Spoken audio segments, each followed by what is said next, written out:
So now we're talking leather protection. There's two ways we could go with this. We could go with our leather lock. This is our kind of more DIY friendly, simple spray and wipe type product. But the thing is, I need to turn this car around today. So the 24 to 48 hour cure time is not going to work for me with this product. So I'm going to go ahead and go with our Leather Lock Pro. Now this is a solvent-based coating kit that has a 2 to 3 hour cure time and a 5-hour service life. So it's really the solution that I'm looking for to keep this back seat that gets abused by our little ones looking well for many, many years to come. So first thing we're going to do here is start with the leather coating prep. If you did choose to condition your leather as we did, you want to give it 1 hour between conditioning and then following with this protection step. Shake well as always, and I'm going to spray bottom up, and I'm not flooding the area. I'm just kind of getting a mist of the prep product all over the leather, and then I'm simply just going to take a nice clean dry microfiber and wipe it up.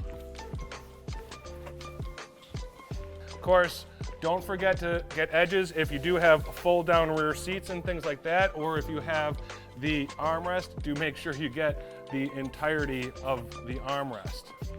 And again, if you find you have some plastic parts in there, this is not going to do anything negative to those. We can go ahead and go over them. Again, we just don't want anything drying on these surfaces, but certainly don't have to get into taping off any plastics or anything like that. If you have fold down rear seats, go ahead and pop them out. Make sure, A, it makes it easier, but get the sides, because I know the kids especially have a tendency to start shoving things into sides. So do make sure, and if you want to make it easy and you don't want to spray all over the place, you can do the transfer technique too. Spray on your microfiber and then get in these more difficult to reach areas. And again, we just want to make sure we don't leave any residual product on the surface, and then it is all dry and ready to go for that protection step. So now that we have completed the prep for our Leather Lock Pro kit, here's where I'm going to break out my Leather Lock Pro and our foam block applicator. And you'll notice when you open it up, you're going to want to use the eyedropper,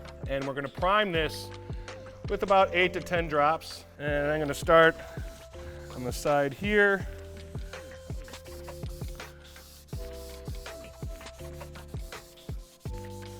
And then continue on. Make sure you always want to spread these seams, because of course where you're going to have the most possibility for staining and whatnot is where the lowest point is. So basically, like water or anything else is going to follow the path of least resistance. So it's going to gather at these low points. So again, you're going to want to make sure you spread out the leather and make sure you get these areas coated thoroughly as well. And so what we can do is just continue on this whole process. And again, if you happen to hit some plastics and whatnot, no big deal.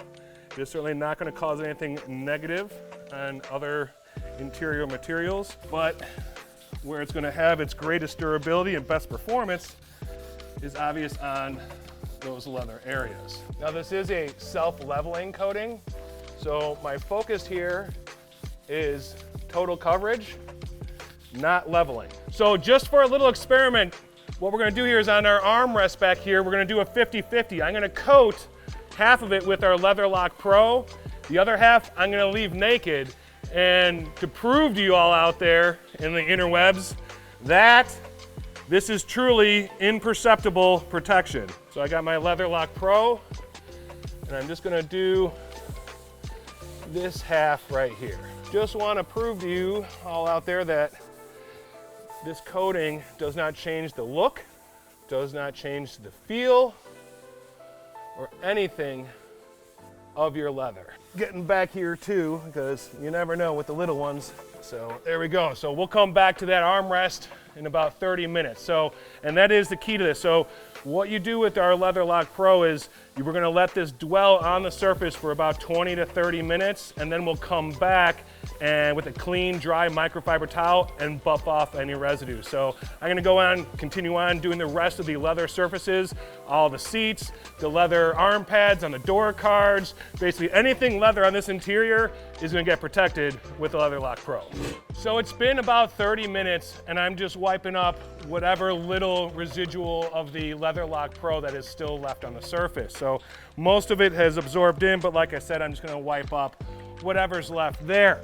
Now, let's have a look at this armrest here. Now, if you remember, driver's side, we coated rather liberally.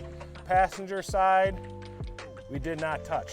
And note that we even got into the plastic as well. You're not seeing any difference in the plastic or in the leather. So this shows how Leatherlock Pro can protect your leather, and it's not gonna change the look, it's not gonna change the feel, it's not gonna change anything. Truly imperceptible protection. If you have a leather covered steering wheel, shift knob, e-brake lever, that sort of thing, if you want to avoid overspray, especially on the steering wheel, you don't want to get overspray onto the gauge cluster. It's just going to make it messy and it's going to make it unnecessarily difficult for you. So it's times like these that you do want to go with the transfer technique. So when I'm prepping this leather covered steering wheel for protection, I'm going to go ahead and not spray directly onto the steering wheel, but I'm just going to go ahead and spray onto my microfiber and clean it that way. Especially on the steering wheel, you want to be very thorough with your prep, just because obviously we're touching the steering wheel a lot, so you're going to have a lot of organic material in here, aka body oil. So we want to make sure this is properly prepped, because we can't get the protection out of it if the preparation is not on point. And we have to make sure this surface is as close to virgin leather as we can. Any body oils or anything sitting on the surface is going to hinder the adhesion of that ceramic coating that's to follow. So now we've finished the leather protection process.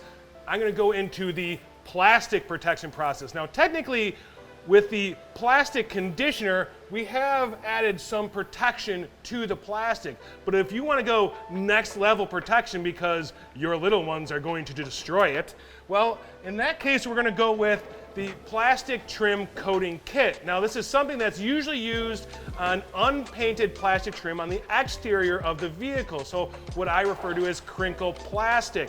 But in this case, we're using it on interior hard plastics. Again, because we don't want to change the finish, this will not change the look. It doesn't add any sheen or anything like that. We're going to retain the OEM factory finish, but we're going to add a great deal of hydrophobicity as well as contaminant and stain resistance. So like the leather kit, we start off with the plastic trim coating prep, which we shake well. And then we're going to spray on the area. Now, here I got windows and I got freshly coated leather here. So in this case, I can spray directly on if it's a big, large area of plastic. But in this case, I'm actually gonna go transfer technique, and I'm gonna spray onto my towel, my microfiber, and then I'm going to prep the plastic surface.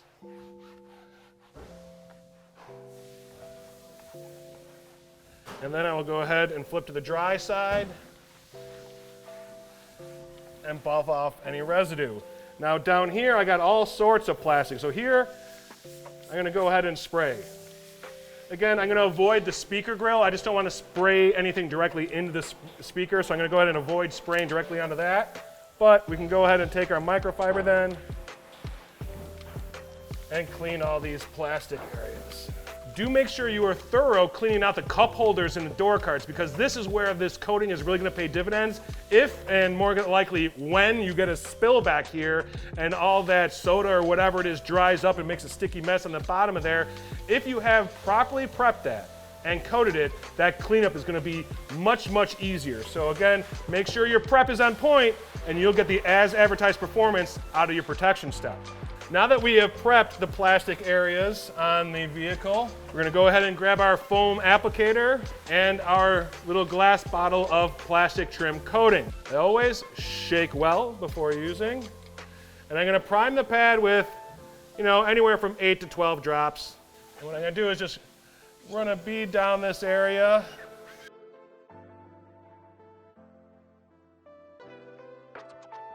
And now I'm going to wait for the flash. Usually 30 seconds to a minute, you're gonna see some iridescent towards it. Now, while we're waiting for the flash, if you do happen to get some of this coating onto a shinier area, like this chrome door handle, or maybe on some glass, again, no big deal. We just wanna address it right away. So basically just take your microfiber and just wipe that coating off. And should you find a high spot, if you get through the whole interior and you find, oh geez, you know, look, I got a little bit of coating. I left it on this little chrome and it did dry up on me. Well, if we can catch it within, you know, the first several hours, what we can do is take some coating, add some coating to our block, and then re-emulsify that high spot to reactivate that product, and you're gonna pull that high spot right off with your microfiber. So again, a very nice attribute for these and all Dr. Beasley's coatings is that within a reasonable amount of time, you can actually address high spots by simply re-emulsifying the area with the same protection that you were using. So again, I've got my little iridescent look here, so I see it starting to flash, so I'm gonna go ahead and then pull off the excess product. And now I've left behind a beautiful factory finish that is fully protected. It is a hydrophobic coating. It is a coating that's gonna push off stains, contaminants, you know, crackers, sticky peanut butter fingers, chalk, markers, everything else. This is gonna make cleanup back here much, much easier down the road. So we're nearing the completion of our interior detail, and this is a crucial step, especially if you're a pro and this is a subscription or a membership customer that you see back every month or even every week, and that is Dash Pro. So what we're gonna do here is we're gonna apply Dash Pro on all the horizontal surfaces, including these vent louvers, maybe the top of the mirror, the top of the steering column, could even be the top of the backrest. And the point is, what this coating is gonna do, instead of any dust or anything, little molecules like that are floating around in the interior car that tend to gather in these areas, what this coating is gonna do is not allow those dust particles to embed into your dashboard, into your vent louvers, into your steering column. Instead, when you start your car and drive down the road and there's vibrations passing through the car, we're gonna take advantage of that kinetic energy that those vibrations have made, and that dust that's sitting on the surface is just gonna fall down and it's gonna be gone. As far as application, generally, not a fan of spraying it directly on it because I don't want to get overspray on the windshield. I don't want to get overspray on this gloss plastic trim. So you can use transfer technique either into a microfiber towel and apply it there, or use a microfiber applicator. So that is what I'm going to do in this case. So I'm going to go ahead and prime my applicator with about a half a dozen sprays. I'm going to go ahead and just apply it onto the surface. And what you're gonna notice here, folks, is that you can go, a little bit goes a long way. It is a self-leveling coating. And you know what? If you do happen to go over shiny plastic surfaces, just keep your microfiber handy and just wipe it off. No big deal, no harm, no foul if we get to it right away. But again, we just wanna make sure we got total and even coverage. It is a self-leveling coating, so we are not worried about high, getting any layering or any high spots as far as that's concerned. We just want to make sure we have coated it absolutely everywhere we can. Another great area to use Dash Pro, and an area that customers tend to complain about quite a bit and are often ignored, is vent louvers. Because a lot of times what people will do, they'll use a dressing on vent louvers, and if you're using a silicone-based dressing, that's basically glue for dust. So instead of using a dressing, use Dash Pro. So what we can do is actually take a detailing swab, and I'm just gonna moisten it up a little bit, spray it right on there onto my swab, and then I can go in here and I can coat all my louvers. Then once we've applied, we wanna take a microfiber, and we wanna just wipe off any excess. So you can let it set up for a minute or even two. You don't have to be chasing it all over the place. Like I said, because it is a self-leveling coating, it's very forgiving as far as that's concerned. But like I said, a minute or two, let it set up, and then we're gonna go ahead and wipe off any excess product. And as with all of our interior protections, it is truly imperceptible protection.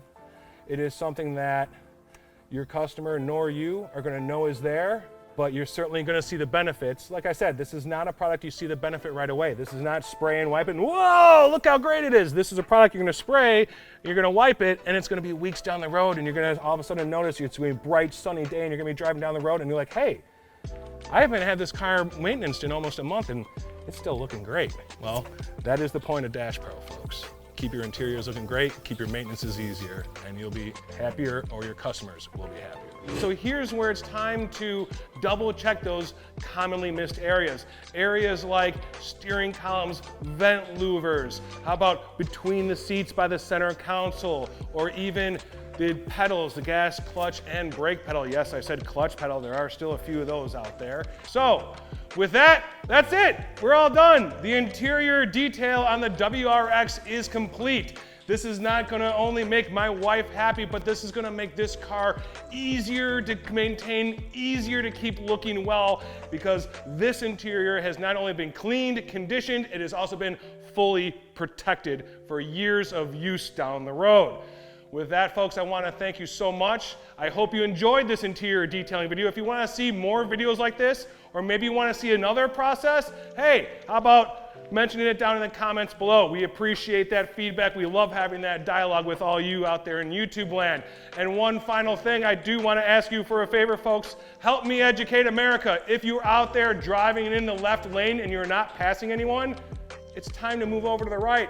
That is because it is left lane for passing, middle lane for cruising, and right lane for entering and exiting the expressway. Thank you so much, everyone. Drive safely.